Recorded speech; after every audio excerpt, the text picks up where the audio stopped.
کہ جن کے بارے میں صحیح بخاری میں حدیث ہے 2812 اور 447 اور مسلم میں بھی ہے، افسوس اے ابن سمیہ، اور اپنے مبارک ہاتھوں سے داڑھی اور سر کے بالوں سے مٹی نبی علیہ السلام نے جھاڑی، ابن سمیہ۔ اور کیا وہ جناب حدیث ہے، ابو سعید خدری رضی اللہ تعالیٰ عنہ سے حدیث سننے کے لیے جاتے ہیں عبداللہ ابن عباس کے بیٹے۔ بخاری کے الفاظ ہیں کہ عبداللہ ابن عباس کا بیٹا تھا علی بن عبداللہ بن عباس۔ وہ تابعی کہتے ہیں کہ ابن عباس نے اپنے بیٹے علی اور مجھے بھیجا کہ ابو سعید خدری کے پاس جاؤ اور ان سے ان کی حدیث سنو۔ تو ابو سعید خدری کو تو بڑی حدیثیں یاد ہیں، وہ تو 7 ان اصحاب میں ہیں جنہوں نے سب سے زیادہ حدیث روایت کی ہیں۔ وہ کہتے ہیں جب ہم گئے تو وہ اپنے باغ کو پانی دے رہے تھے، ہم نے کہا جی ہم آپ سے حدیث آپ کی سننے آئے ہیں۔ انہوں نے نہیں پوچھا کون سی حدیث، نہ، حالانکہ ان کو چاہیے تھا بتاتے کہ وہ والی حدیث جو بیان کرنا حرام حرام اور حرام ہے، مشاجرات صحابہ ہے۔ اس زمانے نہیں کہانیاں ہوندیاں، اے بعد امامہ نے کہانیاں بنو بھائیوں نو چھپانے واسطے، انہوں نے تو مشاجرات صحابہ نہیں نظر آئی۔ انہوں نے کہا سنو کہ مسجد نبوی کی تعمیر کا موقع، سب اصحاب جو ہیں وہ ایک ایک پتھر اٹھا رہے تھے، پتھر یہ بڑے والے پتھر سرکار، اینٹیں نہیں، اور عمار ابن یاسر آلموسٹ 55 سال اس وقت ان کی عمر تھی، انہوں نے 2 پتھر اٹھائے ہوئے تھے۔ اتنا جذبہ، نبی علیہ السلام کو پیار آیا، آپ نے اپنے مبارک ہاتھوں سے ان کی داڑھی اور سر کے بالوں سے مٹی جھاڑی اور کہا واہ عمار ابن سمیہ، یعنی تو اسلام کے لیے خدمت کر رہا نا، تجھے ایک باغی جماعت قتل کرے گی، تو انہیں اللہ اور جنت کی طرف بلا رہا ہوگا، اور وہ جماعت جہنم، آگ، دوزخ کی طرف بلا رہی ہوگی۔ یہ پوری حدیث ہے۔ حضرت عمار نے کہا کہ اے اللہ میں اس فتنے سے تیری پناہ میں آتا ہوں، یعنی وہ آزمائش تو آنی ہے لیکن مجھے ثابت قدم رکھنا، اور دیکھیں آخری وقت تک پھر ثابت قدم رہے ہیں وہ، کوئی شک نہیں اس میں۔ اچھا، اب ان کو شہید کس نے کیا؟ مسند احمد میں 4 حدیث ہیں اور اس کے طرق تو درجنوں میں ہیں۔ صلح حدیبیہ کا صحابی ابو الغادیہ، ان سے عمار بن یاسر کا قتل ہو گیا، پوری زندگی روتے تھے آنسوؤں کے ساتھ، صحابی ہیں ہم تو ان کو رضی اللہ عنہ ہی کہیں گے، کیونکہ ان تک یہ حدیث بھی پہنچی ہوئی تھی کہ عمار کا قاتل اور مال لوٹنے والا جہنم کی آگ میں ہے۔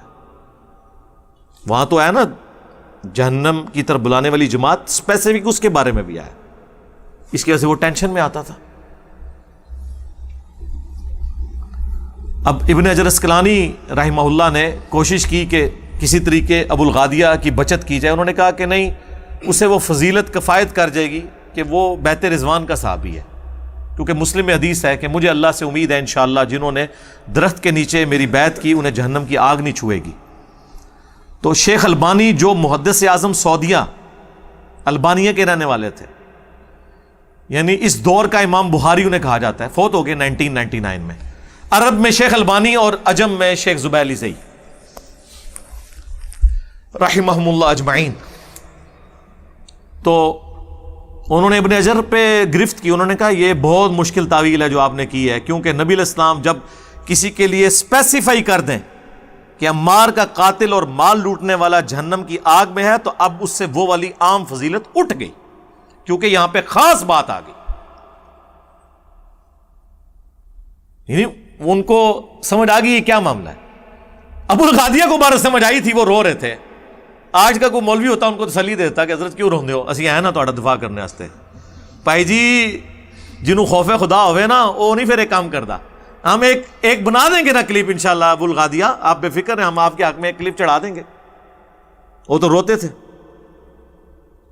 مسند احمد کے الفاظ ہیں کہ چاندی کا پیالہ پیش کیا گیا پانی پینے کے لیے ان کو، تو انہوں نے کہا میں چاندی میں نہیں پیوں گا، نبی علیہ السلام نے منع کیا، اور پھر اپنے آپ کو مخاطب کر کے کہنے لگے کہ یہ ہاتھ چاندی کے پیالے میں تو پانی پینے کو رسول اللہ کی نافرمانی سمجھتے ہیں، اور ان ہاتھوں نے عمار کو قتل کر دیا۔ یہ وہ اپنے آپ کو خود کہتے تھے، وہ گلٹ فیل کرتے تھے۔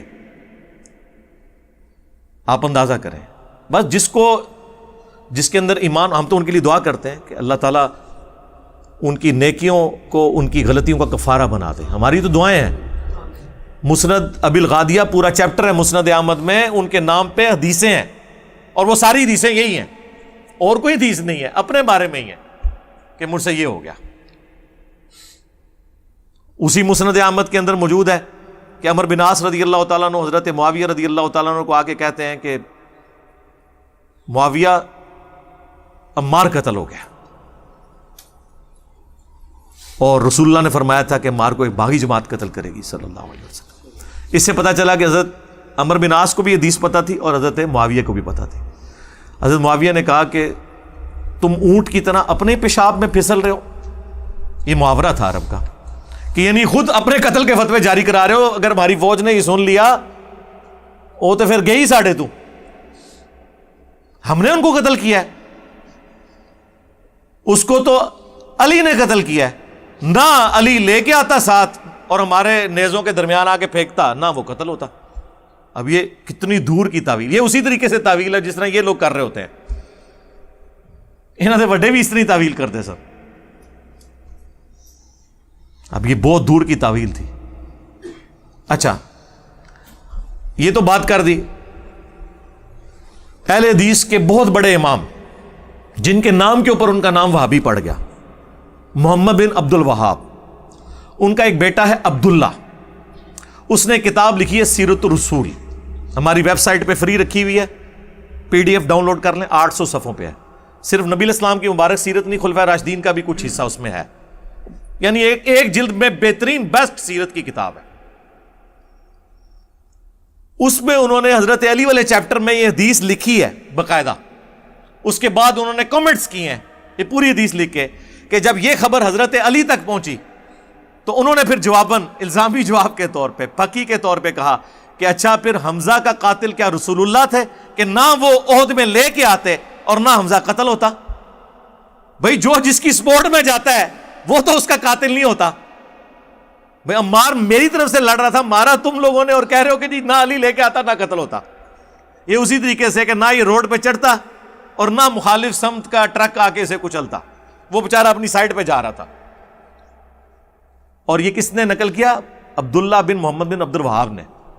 ادھر نہیں اکتفا کیا انہوں نے، وہ تو پورا چیپٹر ہے اس میں، انہوں نے یہاں تک لکھا ہے کہ حضرت معاویہ رضی اللہ تعالیٰ عنہ نے نہ صرف حضرت علی کی بیعت سے انکار کیا بلکہ قتل عثمان کا الزام ان پہ لگا دیا، اور اللہ نے مولا علی کو بری کر دیا۔ یہ الفاظ لکھے ہوئے ہیں۔ پھر انہوں نے یہاں تک لکھا کہ بنو امیہ 60 سال تک ممبروں پر حضرت علی پر گالی گلوچ کرتے رہے، لیکن اللہ تعالیٰ نے حضرت علی کی شان کو بلندی کیا۔ تو کہتے ہیں نہیں وہ تنقید کرتے تھے۔ بھائی صحیح مسلم 6229 نمبر حدیث ہے، لعن اللہ ابا تراب، ابو تراب علی ابن ابی طالب پر لعنت، یہ الفاظ ہیں بنو امیہ کے لواتے تھے ممبروں سے۔ اس کا کچھ حصہ بخاری کے اندر بھی موجود ہے، لعنت کے الفاظ ہیں، تنقید والا تو معاملہ ہی پیچھے رہ گیا۔ یہاں سب کا مطلب لعنت کے معنوں میں ہے، گالی سے بھی آگے بڑھی ہوئی بات۔ خیر یہ الگ سے ایک ٹاپک ہے، میں ویسے اس کو ضمناً ساتھ ذکر کر دیا۔